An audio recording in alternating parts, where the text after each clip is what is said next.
रोक लेती हैं, कहती हैं अरे प्रभु अगर सभी दे दोगे तो हम कहाँ पर रहेंगे।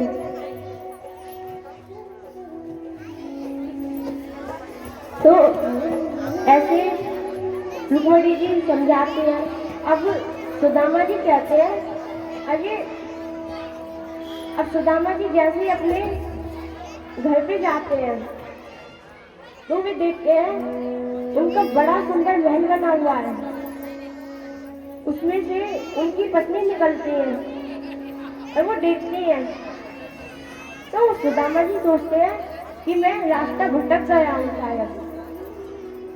तो उनके जैसे ही बालक निकलते हैं, उनकी पत्नी आती है तो बताते हैं अरे ये भगवान की कृपा से ही हुआ है। उनके घर में एकदम से सब कुछ फिर से खुशहाल जीवन हो गया।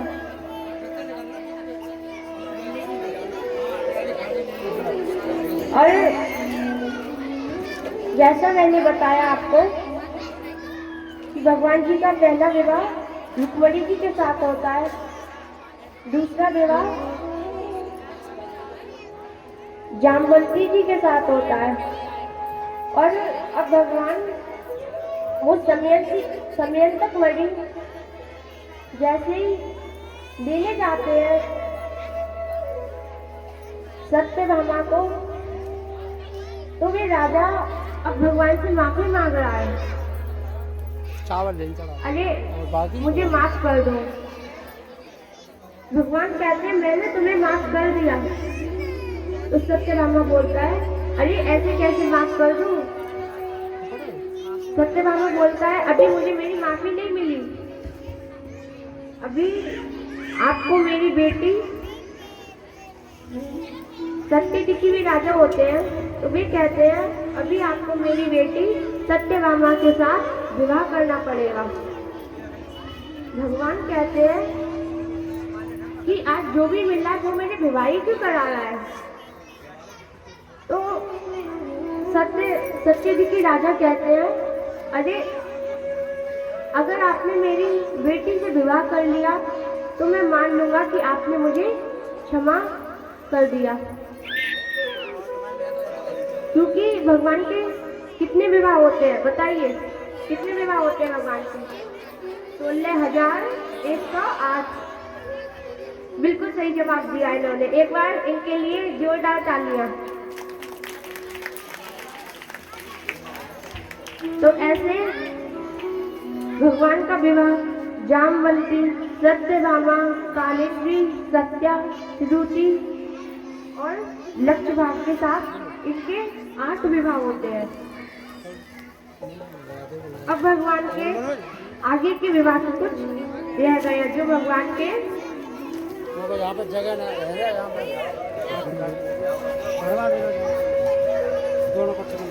तो अब भगवान आगे जाते हैं तो वे देखते हैं एक मोहम्मद नामक असुर था, तो जिसे हम भस्मासुर बोलते हैं। तो उसने महादेव की बड़ी तपस्या करी थी। तो वे कहने लगा, वो एक दैत्य था, तो उसने क्योंकि उसका दिमाग तो राक्षसों वाला था, तो उसने ऐसे 16,000 कन्याओं को बंदी बना लिया। तो हमारे श्री कृष्ण का उनसे युद्ध होता है, तो वे कहते हैं, भगवान कहते हैं इन कन्याओं को छोड़ दो। अरे इन कन्याओं ने तुम्हारा क्या बिगाड़ा है? क्योंकि वो असुर था तो मान नहीं रहा था, तो भगवान का उसके साथ युद्ध होता है।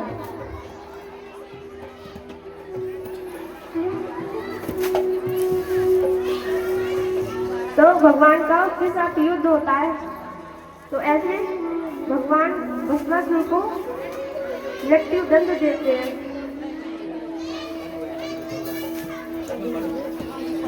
तो तो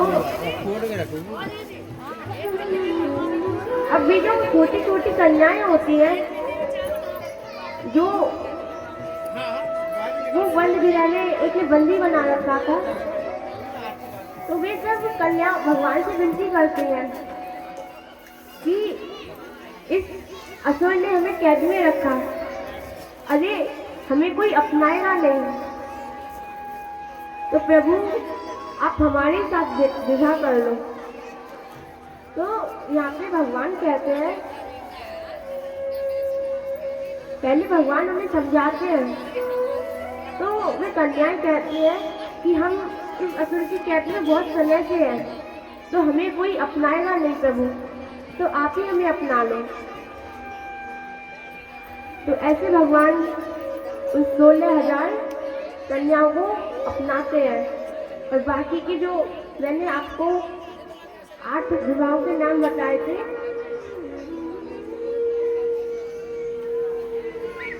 तो यहाँ पर ऐसे भगवान उन 16,108 कन्याओं के साथ विवाह करते हैं।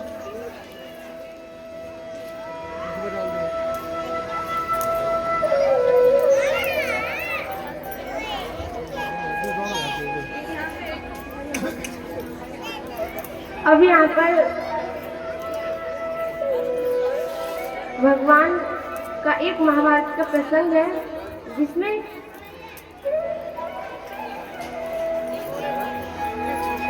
द्रौपदी की पांडवों ने एक मायावी महल बनाया था, तो जिसमें वो मायावी महल था, तो उसमें दुर्योधन आया हुआ था। तो वहां पे सामने एक ऐसी ही नदी की तरह एक स्थान बना हुआ था। तो जैसे ही दुर्योधन ने कदम रखा, क्योंकि दुर्योधन को पता नहीं था, तो दुर्योधन का पैर उसमें फिसल गया।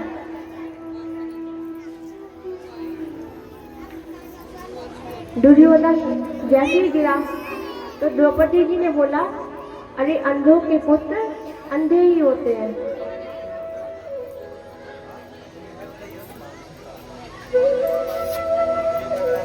तो ऐसा उन्होंने बोला, अरे अंधों के पुत्र अंधे ही होते हैं। तो ये बात दुर्योधन को अच्छी नहीं लगी, तो वे दुर्योधन आगे वो अश्वत्थामा से कहता है कि हम पांडवों के साथ एक चाल चलेंगे, जिसे हम दुष्ट क्रीड़ा बोलते हैं। तो वे पांचों पांडव से दुर्योधन युधिष्ठिर से कहता है कि आज हम ये खेल खेलेंगे। अब यहाँ पर दुर्योधन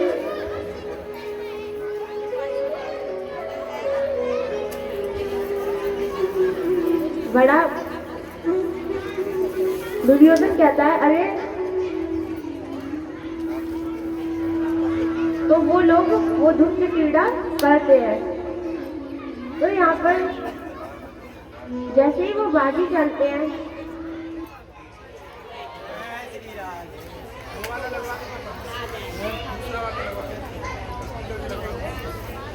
कहाँ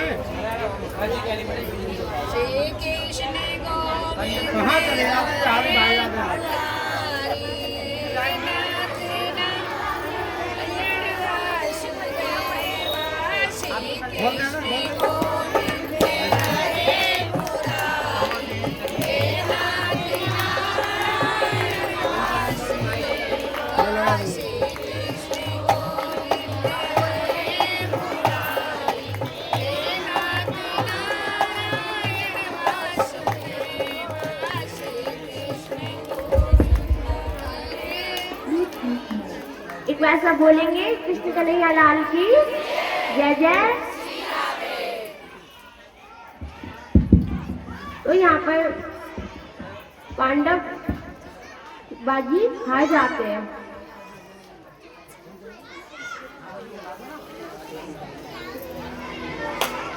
तो यहाँ पर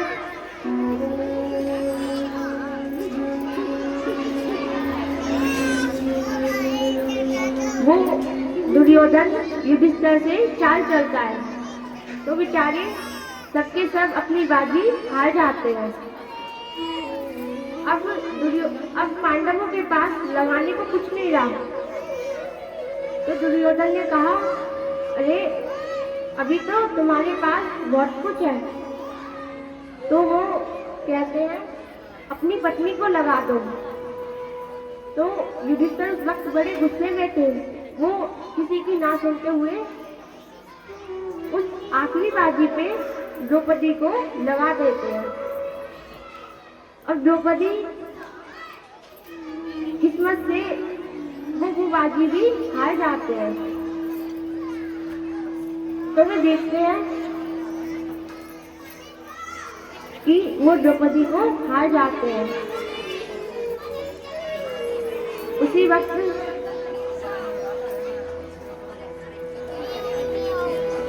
द्रौपदी उस सभा में द्रौपदी जी को लाया जाता है,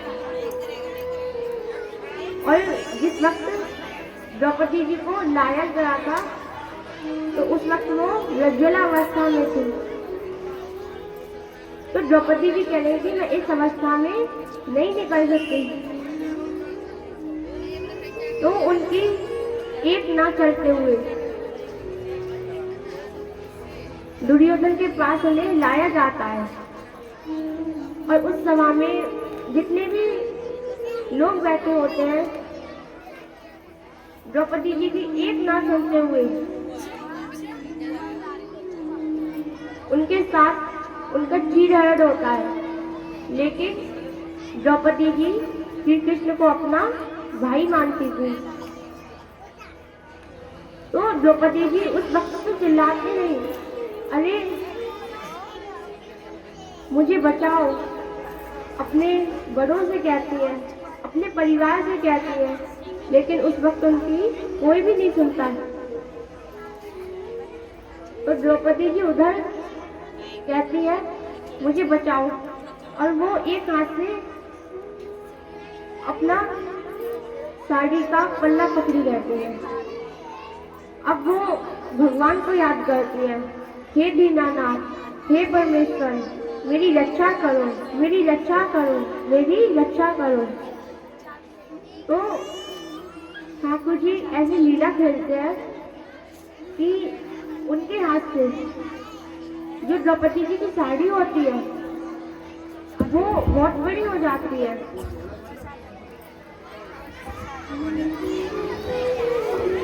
देखो, जो भक्त हल्ला मचा रहे हैं शांत बैठ जाए। कुछ ही समय कथा और रह गई है, उसको श्रवण करें, और कथा को संपूर्ण की तरफ चल रही है, क्योंकि बच्चों को शांत कराएं। पीछे जो बच्चे बैठे हुए हैं, अपने अपने बालक को पकड़ लो, जाके जाओ।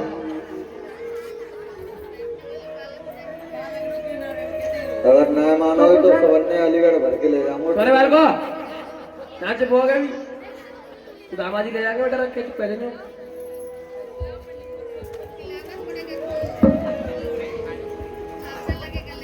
तो उधर भगवान की कृपा से वहां पे चीरहरण होता है, लेकिन वो बच जाते हैं। लेकिन वो कहती है, भीम उस वक्त बड़े गुस्से में थे। भीम ने कहा कि मैं अपने द्रौपदी, तुम चिंता क्यों करती हो? मैं तो द्रौपदी जी उस वक्त अपने बाल नहीं धोते हैं। तो द्रौपदी जी कहती है कि मैं अपने बाल तभी धोऊंगी जब तक तुम इन कौरवों को नहीं मारोगे। तो इधर ब्याजी महाराज शांत तो है ना रे, एक बार इन्हें शांत कर दो। थोड़ी सी कथा और है, आप सब शांति बनाए रखें। बस आवे आवे की बात है, मात्र 1 घंटा की। तो ये अपने अपने घर जाइए, कल लेते हम तुम्हें ना बुलाएंगे, बिल्कुल हाथ जोड़ के चले जाएंगे।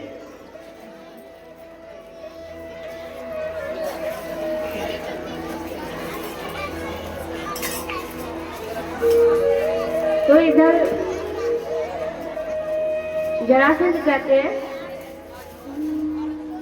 कि वो इधर श्री कृष्ण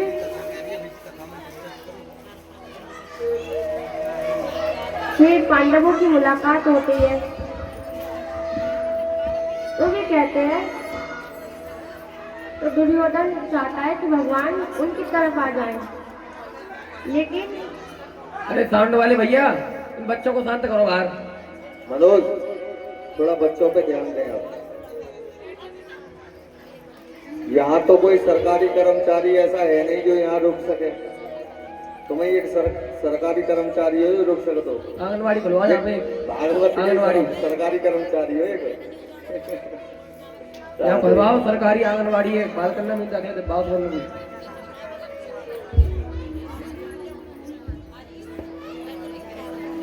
बोलिए वृंदावन बिहारी लाल की जय हो। एक बार जोर से जयकारा लगाएंगे, जो कि व्यास जी महाराज जी को भी ये मालूम पड़े कि हमारे वक्त हमारी कथा सुन रहे हैं।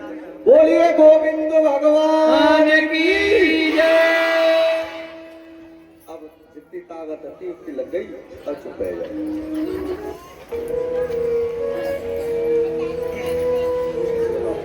ऐसे दुर्योधन भगवान जी को लालच देता है और अपने यहाँ भोजन को बुलाता है, 56 भोगों को, लेकिन भगवान उसकी एक नहीं सुनते, क्योंकि दुर्योधन के पास इतना प्रेम नहीं था। लेकिन भगवान पांडवों की तरफ इसलिए जाते हैं क्योंकि द्रौपदी श्री कृष्ण को अपना भाई मानती थी, और यहाँ पर एक युद्ध होता है, जैसे मैंने आपको बताया था कि जिसमें संपूर्ण कौरवों की मृत्यु होती है, महाभारत का युद्ध छिड़ता है।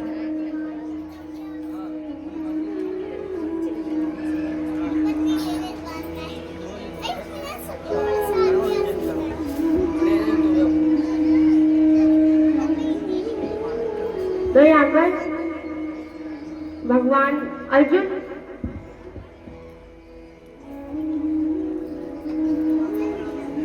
दुर्योधन को हमारे भीम मारते हैं और उस रणभूमि में पराजित करते हैं।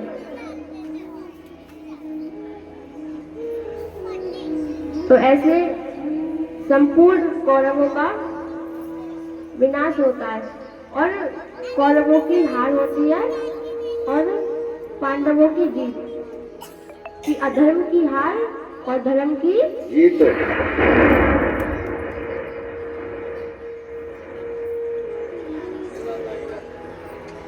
तो अब यहाँ पर भगवान कहते हैं अब मुझे जाना चाहिए। तो वहाँ पर गांधारी कौरवों की माँ होती है, जो वो श्री कृष्ण से कहती है, अरे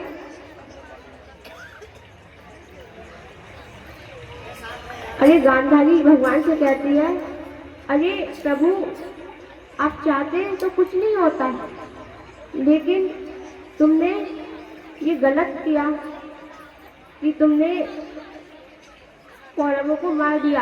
अगर तुम मेरे बच्चों की तरफ होते तो ऐसा कुछ नहीं होता।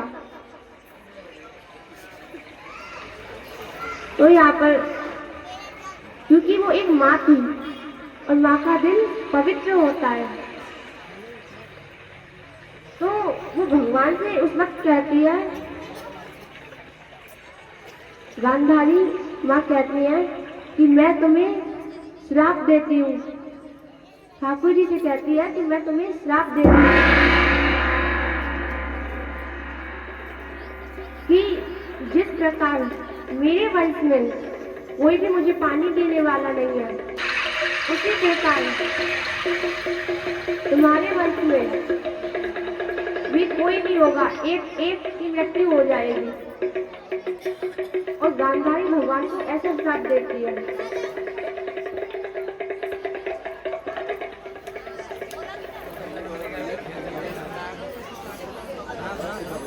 अभी श्राप कहते हैं ना कि माँ का श्राप कभी खाली नहीं जाता। तो ऐसे भगवान को गांधारी श्राप दे देती है।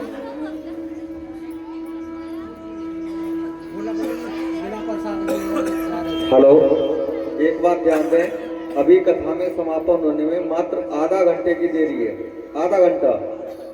आधा घंटे के अंदर, 1 घंटे के अंदर आपकी आरती हो जाएगी। अभी कोई बिना प्रसाद लिए हुए न जाए, आपसे यही विनती है। जय श्री राधे। आज की बात है, कल गाजियाबाद है। जय श्री राधे राधे।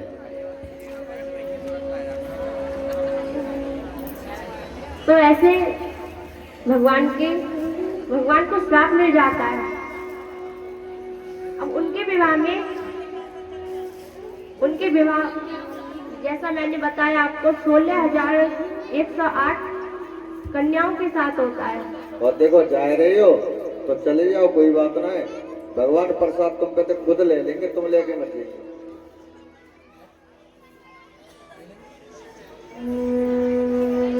तो यहाँ पर अब उन 16,108 कन्याओं का कन्हैया जी अंदर आ जाओ।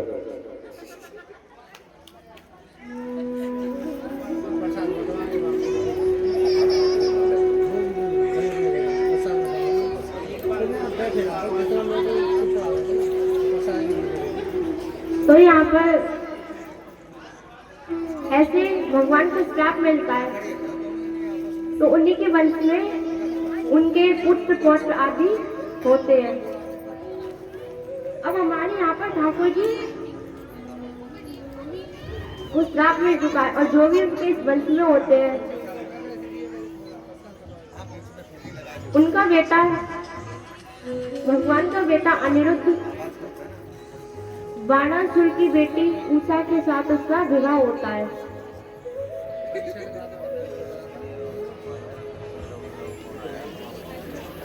क्योंकि बाणासुर एक दैत्य था जो महादेव जी का सबसे बड़ा भक्त था।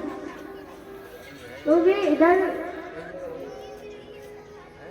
तो वो महादेव जी से वरदान मांगता है, बड़ा श्रृंगार करता है। तो कहता है कि आप मुझे 10,000 हाथ दे दो, क्योंकि आपका श्रृंगार करने में मुझे तकलीफ होती है। और महादेव जी तो हमारे कितने दयालु हैं, उन्होंने मुख से कह दिया तथास्तु। और इतना कहते ही उस दैत्य के 10,000 हाथ हो जाते हैं। अब ये दैत्य बड़ा परेशान है, तो वो कन्हैया जी को याद करता है कि भगवान आएंगे और मेरा उद्धार करके जाएंगे। तो ऐसे वहां पर भगवान आते हैं और बाणासुर के उन 10,000 हाथों को काट देते हैं।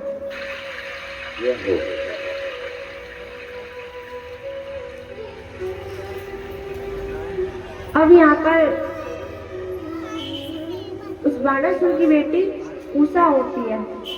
उषा ने सपने में ही भगवान के पुत्र को देख लिया, अनिरुद्ध को।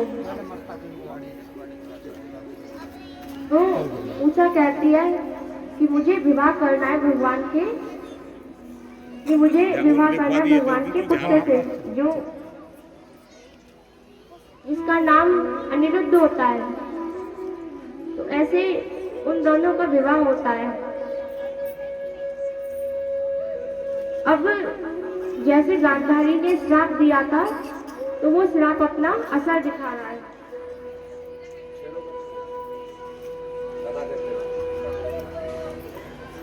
तो यहाँ पर ये श्राप अपना असर दिखाता है।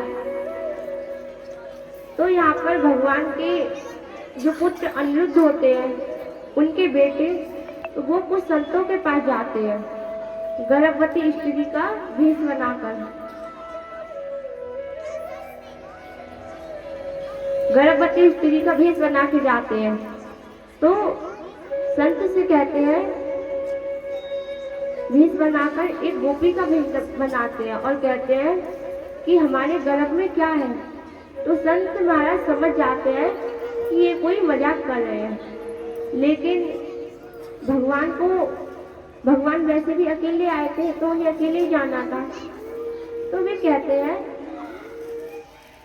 संत बड़े दयालु होते हैं। तो भगवान कहते हैं, क्योंकि वो भगवान के पुत्र थे, तो वो सोचे थे अगर हम गलती नहीं करेंगे, क्योंकि हम भगवान के पुत्र हैं, भगवान के बच्चे हैं, तो वो मन में सोचते हैं अगर हम कोई गलती करेंगे तो हमें भगवान बचा लेंगे। लेकिन ये हमारी सबसे बड़ी भूल होती है, क्योंकि हम भगवान के बच्चे तो हैं, लेकिन अगर हम कोई गलती करेंगे तो भगवान हमें उसी वक्त दंड देते हैं, जिसे हम परीक्षा बोलते हैं। तो यहाँ पर अनिरुद्ध जो भगवान के पुत्र होते हैं, उनके संपूर्ण बालक उन पे गलत असर आ जाते हैं। तो अब वो ऐसी लीला खेल रहे हैं। तो भगवान संतों के मस्तिष्क पर, संतों के दिमाग पर योग माया को भेजते हैं। तो संतों के मुख से साफ निकल जाता और कहते हैं कि जाओ, तुम हमें परेशान कर रहे हो कि जो तुम्हारे गर्भ में पल रहा है उसमें से सोने का मूसल निकलेगा, जिससे तुम सबकी हत्या हो जाएगी।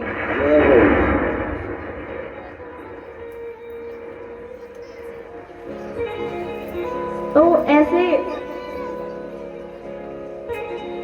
वो डर जाते हैं और उग्रसेन जी के पास जाते हैं और कहते हैं कि अब तो हमें बचा लो।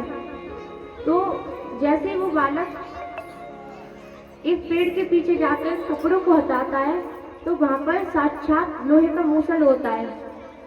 तो वे सोचते हैं अब क्या करें, तो वो उग्रसेन जी के पास जाते हैं। तो वे लोहे का मूसल उस नदी में फेंक देते हैं।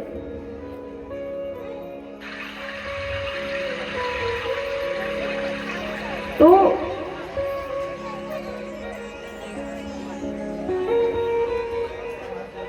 वे जो लोहे का मूसल होता है, उससे भगवान का जो वंश होता है उन सबकी हत्या हो जाती है, मृत्यु होती है उसी लोहे के मूसल से।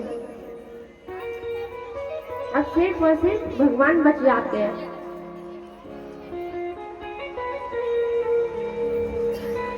तो अब वो जो मूसल था लोहे का, भगवान को पता था कि मुझे भी श्राप मिला हुआ है। तो भगवान सोचते हैं वैसे भी मैं यहाँ पर अपना कर्तव्य पूरा करने आया था। तो भगवान ने बचपन से एक कृष्ण लीला करी थी। तो वे सोचते हैं अब मेरी मृत्यु का समय भी निकट है। तो वो उस वक्त ब्रज में जाते हैं, संपूर्ण ब्रजवासियों से मिलते हैं, संपूर्ण ब्रजवासियों से मिलते हैं और देवकी माँ से मिलते हैं। तो भगवान कहते हैं मेरा कर्तव्य पूरा हुआ। तो देवकी माँ कहती है कि प्रभु आपने मेरी 7 संतानों को मारा था, आपके ही कारण मेरी ये 7 संतान मुझसे दूर हुई। तो पहले आप मेरी उन 7 संतानों को लौटाओ। तो भगवान यहाँ पर उनके जो 6 बेटे होते हैं और एक पुत्री होती है उसे लौटाते हैं। अब भगवान ब्रज में प्रवेश करते हैं। तो भगवान 100 साल बाद अपनी यशोदा मैया से मिलते हैं, दोनों का मिलन होता है। यशोदा मैया कहती है कि लाला तब से तो मैं तेरे सहारे ही जी रही थी, लेकिन अब तो मेरे जीने का कोई आसरा भी नहीं है।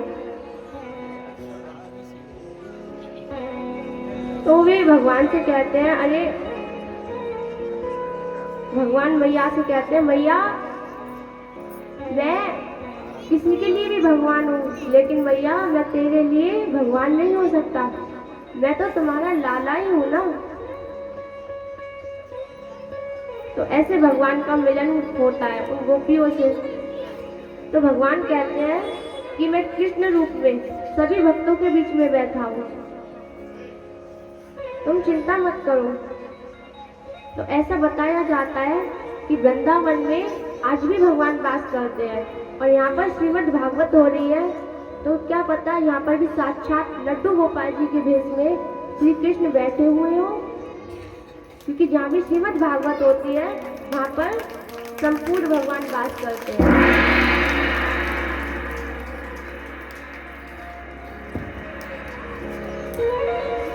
तो यहाँ पर ऐसे हमारे भगवान यशोदा मैया से कहते हैं, तो यशोदा मैया कहती हैं कि मेरी एक लाली हुई थी तो वो भी मुझे दे जाओ।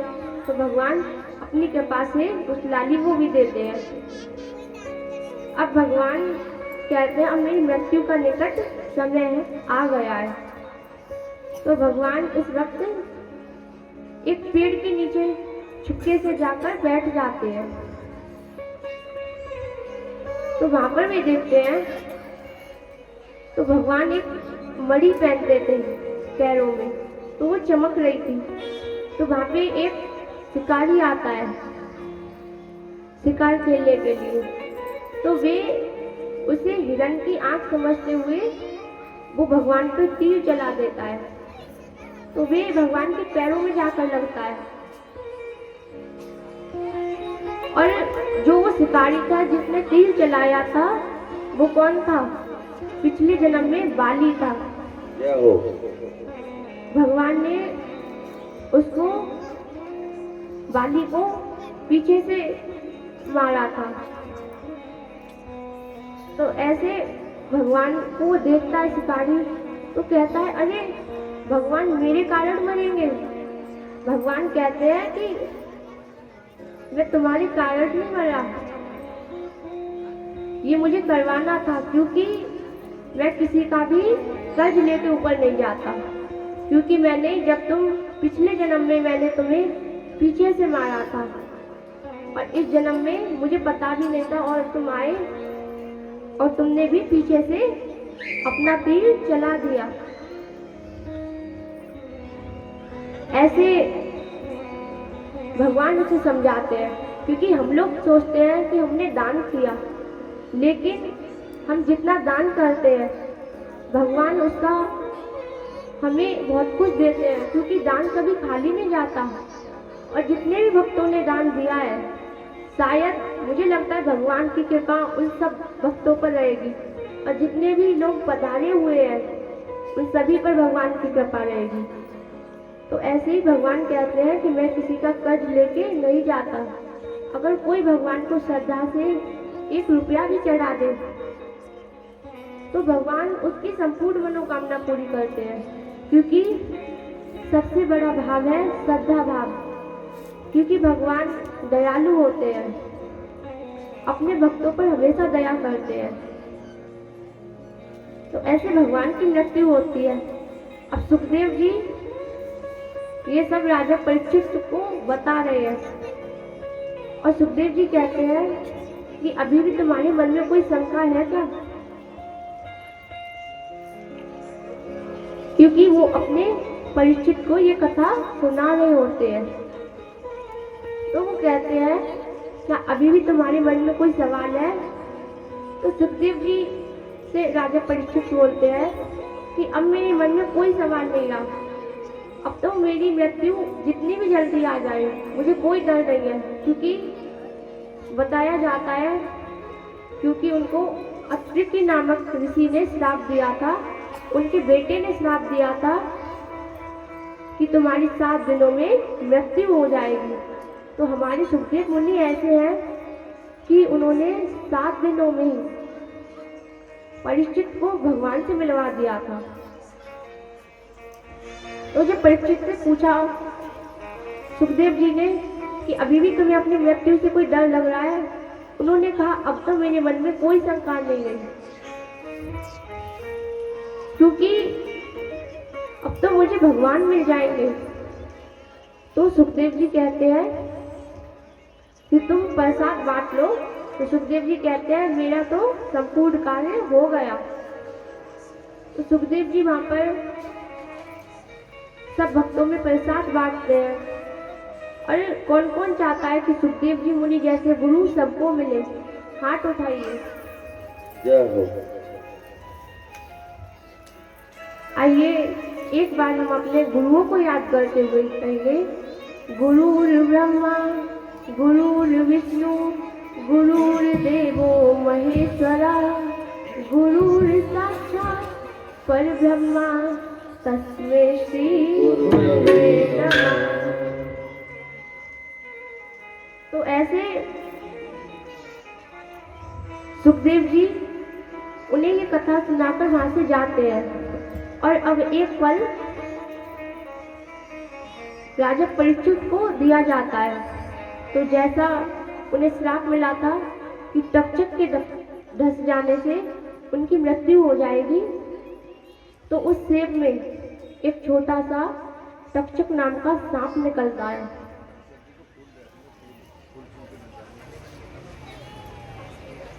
परीक्षक जी कहाँ है? सामने आ जाए।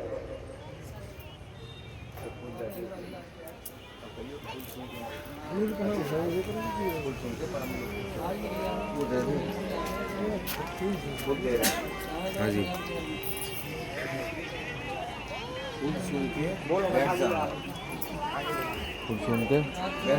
तो ऐसा बताया जाता है कि हमारे जो परीक्षित महाराज थे कि जो उस सेब में से तक्षक नाम का सांप निकला था, जो उस फूल में सांप निकला था, लेकिन हमारे परीक्षित जी के मन में कोई भी भय नहीं था। तो उन्होंने आंख मीच के भगवान को याद किया।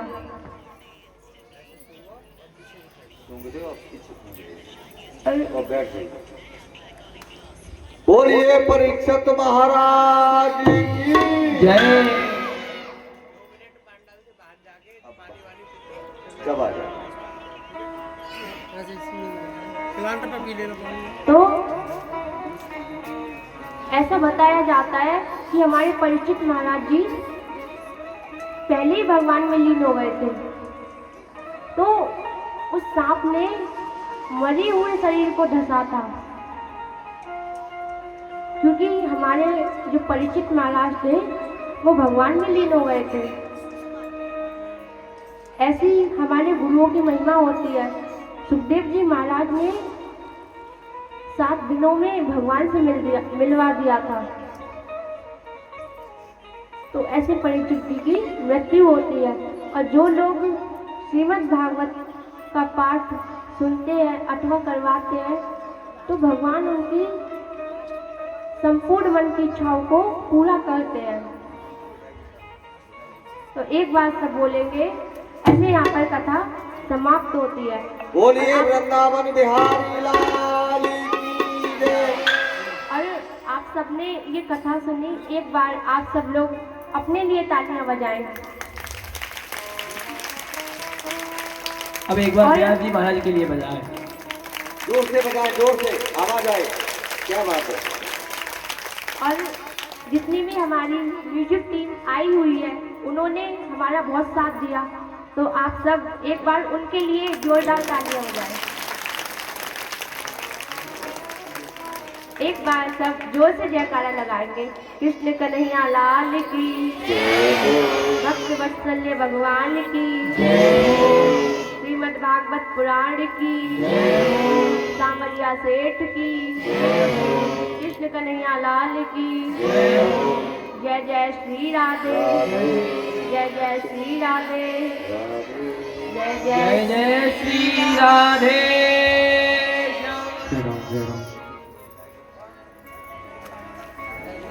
हाँ, ध्यान दें। अब हमारे व्यास मंडल का विदाई होगा।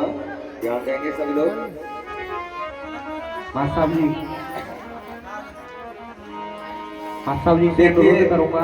हमारे भक्तों ने हमारा बहुत साथ दिया और हमारे व्यास जी महाराज के मुखारबिंद से हमारे सभी भक्तों ने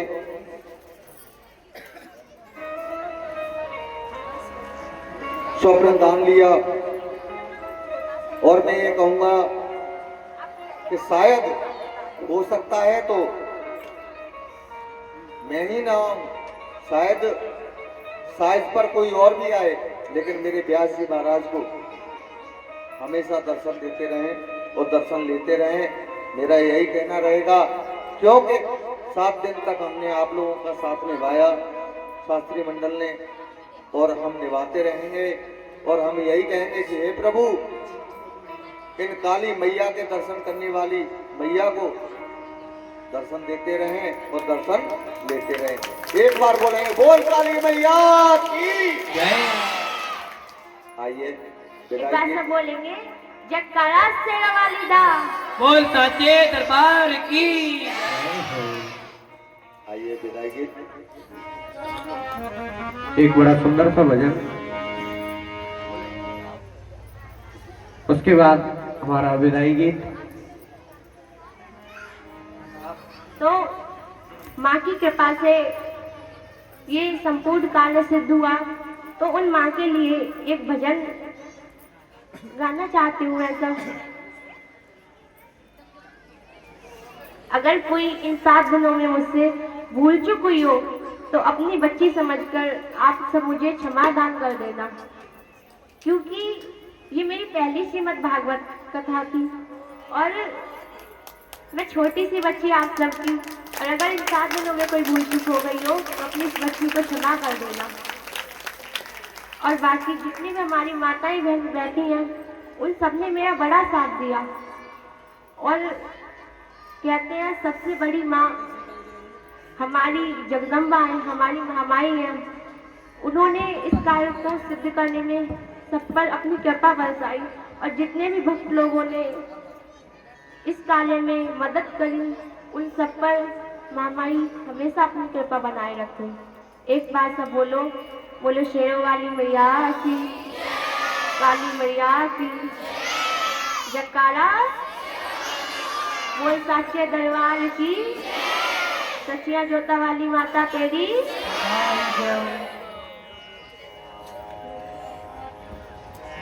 तो एक भजन है, अगर कोई भूल चूक हो तो क्षमा कर देना। Hello hello.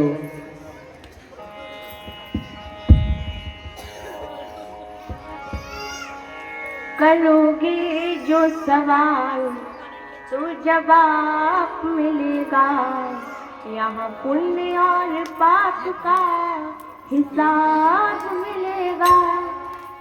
करोगे तो जवाब, करोगे तो सवाल, तो जवाब मिलेगा। यहाँ पुण्य और पाप का हिसाब मिलेगा। यहाँ पुण्य और पाप का भली बुरी सबको ही जानती है माँ, खरी खोटी सबकी पहचानती है माँ।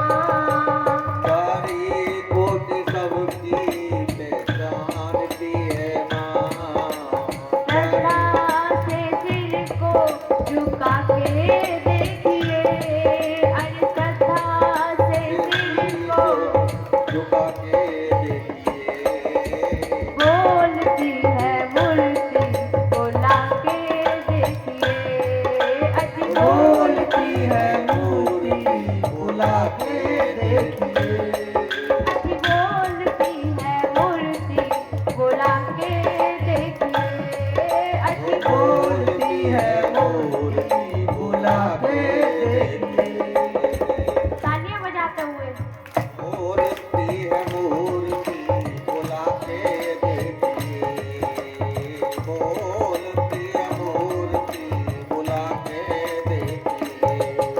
कहते हैं हमारी महामाई की कृपा कितनी बड़ी है, अपने भक्तों के लिए महामाई हर जगह हर स्थान पर बैठती है। क्या हम कर रहे हो कहते हैं छाया में है छुपी माँ बैठी धूप में, छाया में है छुपी माँ बैठी धूप में, उसकी दया मिले है किसी भी रूप में, उसकी दया मिले है किसी भी रूप में। होगा हर जगह एहसास उसका, होगा हर जगह एहसास उसका, तेरे विश्वास में निवास उसका, तेरे विश्वास में निवास उसका।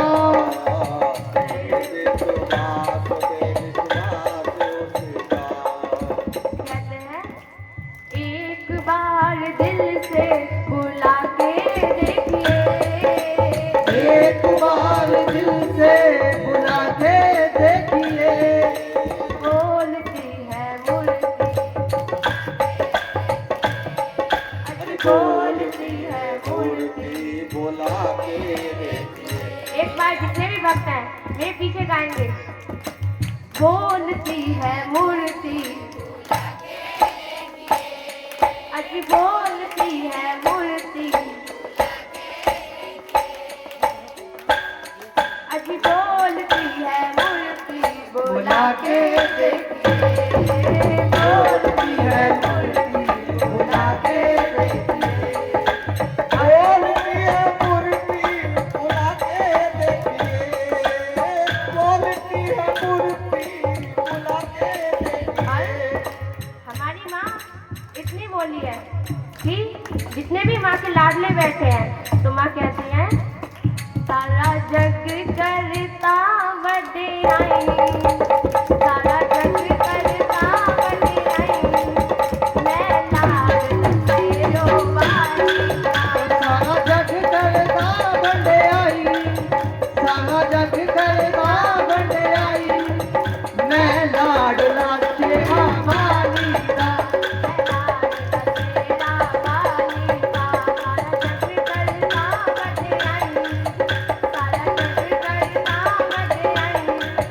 मैं लाडला तेरा वाली का।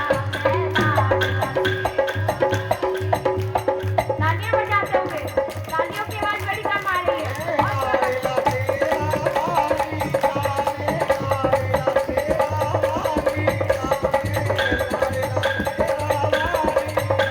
और जितने भी भक्त हैं पीछे तक हाथ उठाकर और तालियां एक साथ।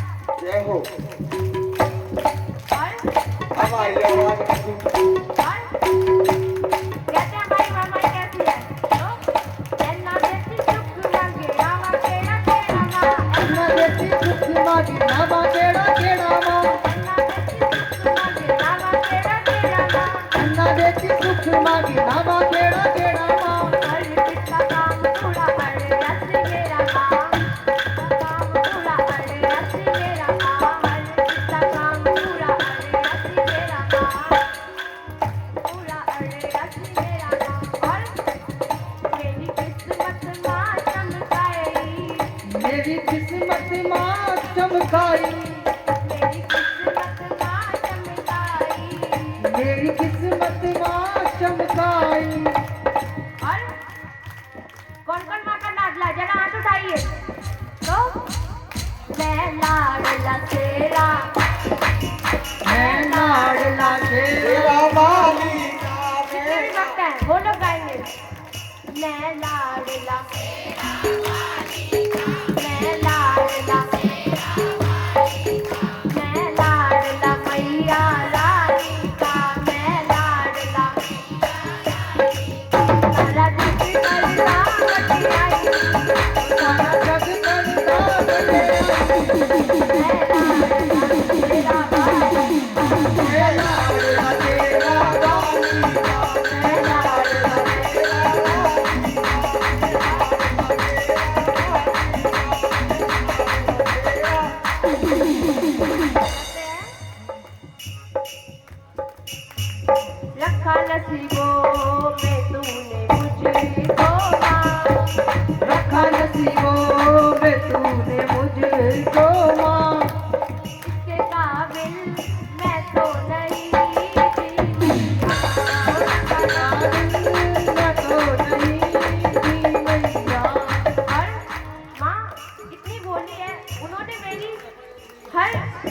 पूरा किया तो तेरी रहमतों ने माँ काबिल बनाया, तेरी रहमतों ने माँ तेरी रहमतों ने माँ काबिल बनाया, तेरी रहमतों ने मकाबिल बनाया, तूने ही है मुझको हंसना सिखाया, माँ तूने ही है मुझको हंसना सिखाया, माँ तूने ही है मुझको हंसना सिखाया।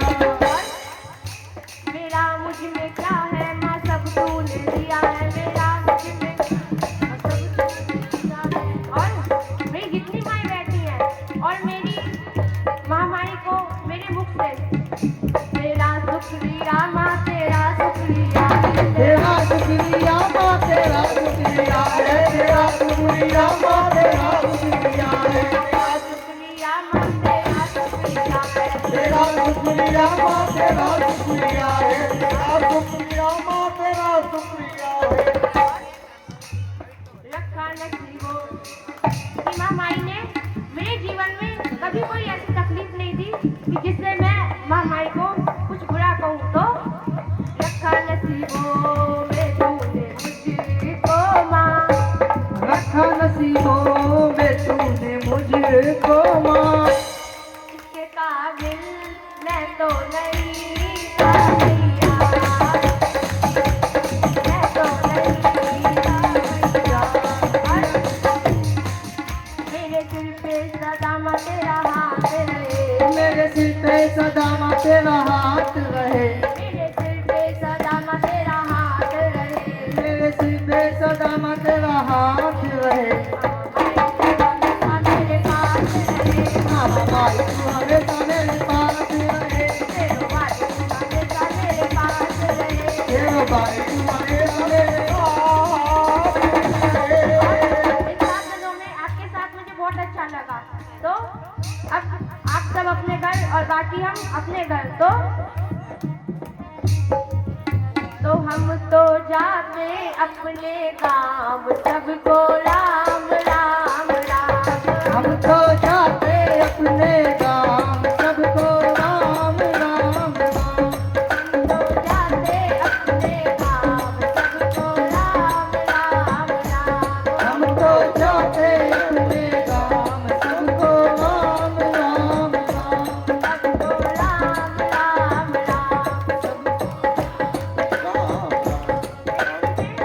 राम सबको राम राम राम। हम तो जाते अपने काम, सबको राम राम राम। हम तो जाते अपने काम, सबको राम राम राम, सबको राम राम राम। सबको सबको